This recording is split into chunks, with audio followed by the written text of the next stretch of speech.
Alors, si tu veux, je voudrais en parler avec toi plus tard. C'est ce concept de format. Moi, j'ai toujours été. Non, mais on va rentrer là-dedans. C'est ce concept de format qui, pour moi, a toujours été un truc qui est très central. Les gens le savent pas forcément parce que j'en parle pas souvent. Mais quelques années avant de commencer à Marketing Mania, j'étais stagiaire dans une boîte de télé qui produisait des émissions pour la télé.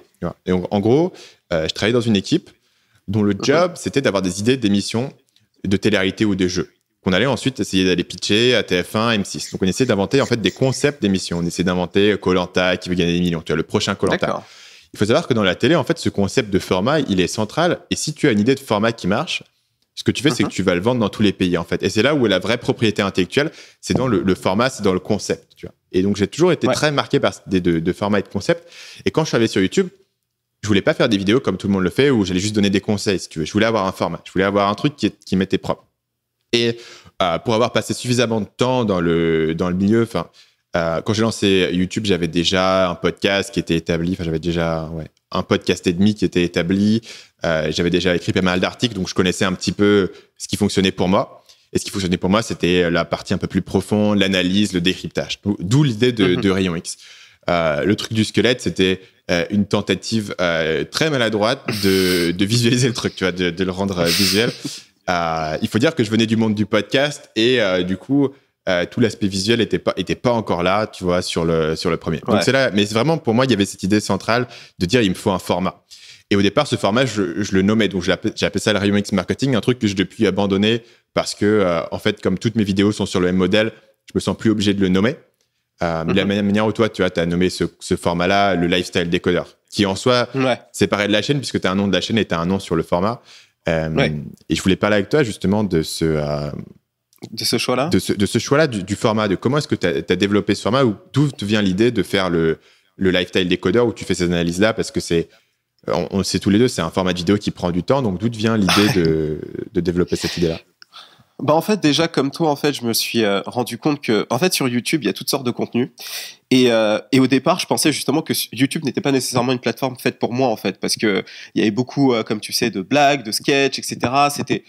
Et je me disais que, qu'est-ce que je vais faire, en fait, concrètement, moi, sur YouTube? Je vais parler de quoi, en fait? Et en fait, à force d'y être, de regarder un petit peu ce qui était proposé, je me suis dit qu'au final, le format d'analyse, le format un petit peu plus profond, etc., c'est quelque chose qui éventuellement peut marcher, en fait. Et c'est là où je me suis dit, ok, si je dois me lancer sur YouTube, en fait, il faut que ce soit un format qui soit vraiment à l'image de ce que je suis, en fait. Et je pense que c'est comme ça, en fait. Pour que ça fonctionne sur YouTube pour toi, il faut que le format te corresponde vraiment et que ça sorte de tes tripes, entre guillemets. Et donc, j'ai choisi, en fait, de lancer un nom d'émission dans cette chaîne-là par choix de branding. C'est-à-dire que Iconic, c'est quelque chose qui va être un peu plus large que ça, déjà. J'ai vocation à proposer d'autres trucs sous le parapluie d'Iconic. Et le Lifestyle Decoder, c'est un format d'émission particulier où moi, je me mets en avant. Et c'est là où, en fait, je vais, si tu veux, parler d'autre chose que le hip-hop, en fait. Je voulais avoir un format d'émission. Déjà, le lifestyle, c'est très large au final. Tu peux parler de mode, tu peux parler de pop culture, tu peux parler de sport, tu peux parler de toutes ces choses-là. Je voulais juste avoir... je voulais en fait faire en sorte d'avoir un format d'émission qui soit suffisamment large pour que je me sente pas à un moment donné restreint par un sujet et que même dans la perception de mon audience, on va dire, je sois que formaté comme étant le journaliste rap, tu vois. Et sachant que déjà sur le marché français, entre guillemets, il y a déjà pas mal de journalistes hip-hop qui sont déjà des experts, etc. Et en fait, je voulais d'une part déjà pas me fermer là-dessus, donc je voulais être suffisamment large pour pouvoir être perçu comme quelqu'un qui peut aller sur la pop culture, qui peut aller sur un petit peu tout. Et d'autre part, je voulais absolument avoir ce créneau-là marketing qui me passionne, en fait. Et c'est donc à partir de là que je me suis dit, ok, j'ai pas envie d'avoir un truc trop connoté hip-hop, je veux pas avoir un truc trop connoté marketing. Et du coup, il fallait quelque chose qui soit suffisamment large et qui soit entre guillemets welcoming, tu vois. Décodeur, tu décodes un truc, bon voilà.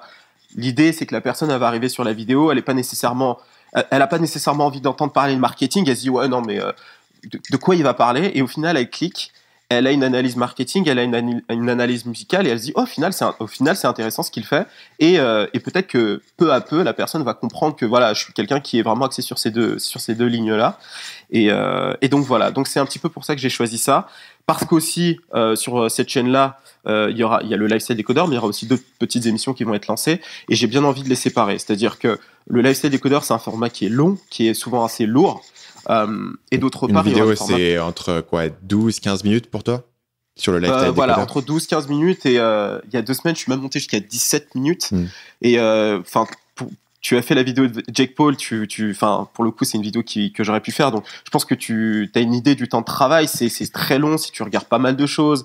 Après, tu dois analyser, etc. Donc oui, c'est un format qui est assez long et lourd. Donc, que je sors toutes les semaines, le vendredi soir. Et d'autre part, voilà, j'ai envie de lancer d'autres trucs qui soient pas nécessairement aussi lourds, qui soient un petit peu plus légers. Et puis, il y a aussi le format d'émission, d'interview simple qui va être lancé. Donc, je veux bien séparer ces émissions-là, donc pour que ce soit bien compris de la part des gens. Salut, c'est Stan, j'espère que vous avez apprécié cet extrait du podcast Marketing Mania. Bien sûr, vous pouvez retrouver l'ensemble des épisodes du podcast, y compris les instructions sur comment vous abonner sur l'application Apple Podcast ou sur votre téléphone Android en vous rendant sur mon site à l'adresse marketingmania.fr/podcast. Je vous ai mis le lien dans la description de cette vidéo.